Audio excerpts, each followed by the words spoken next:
So now I have an in-ring for the first time live with Ric Flair, and I go to Vince Russo, and he goes, bro, and he does that, bro, you got an in-ring with Flair today. Let me tell you, Flair won't let us write anything for him, so we can't write anything for you, bro. So I don't know what to tell you. You got to go to Flair and ask him, what do you want to do today? Because he won't let us write anything for him.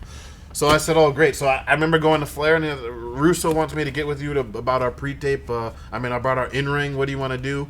And just like out of a movie, like right before he walks away, he goes, I'll see you out there. And then he walks away.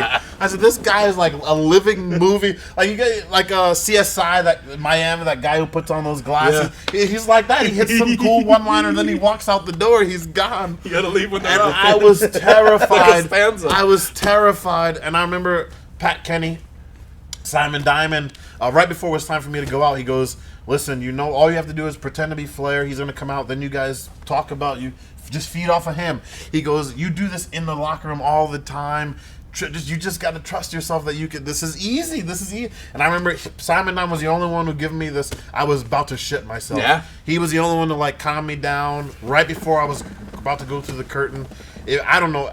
If it weren't for Simon Diamond, I think I probably would have froze when my music hit, and I don't think I would have took that first step up the ramp. So. He really calmed me down a lot, so good on him. And then I remember I did the impression Flair got in the ring. Literally, when he stood in the ring, my hands went numb. Right. Like I was like, oh fuck, my hands are numb. And then we did the whole thing where he's in my face and he slaps me, and then it was amazing. So I told you that the only time I've ever let the things that people were saying affect me. Were those things before or after the match? Like what they were saying, you know what I mean? Like this was after, right before the actual match. Okay. Yeah, What were they saying that would have like? Well, for starters, he shouldn't be wrestling because he retired. That was the biggest thing, and I was like, I can't let what they're saying. But why did that irk you though?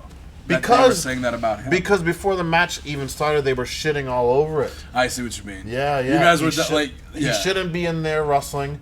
Of all people to wrestle out of retirement when he shouldn't be wrestling, he's wrestling this kid Jay Lethal. This kid is horrible. He's just the Macho Man. Yeah, he's never done anything in wrestling. So I mean, it was hurtful to see some of the things because I'm about to have the greatest night of my life. Yes. I've never been married. Right. I don't have kids, right. which I think is the fucking one of the pinnacles in life. So this is about to be the greatest night of my life, and it was hurting me to hear some of the things that the people were saying about it.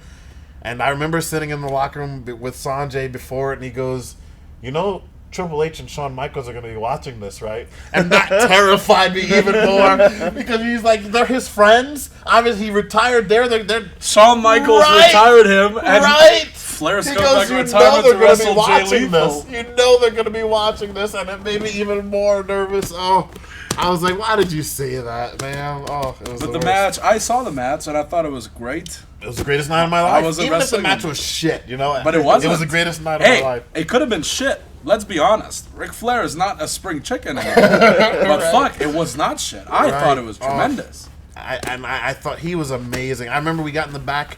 He hugged me. He goes, match of the night. Let's see him top that.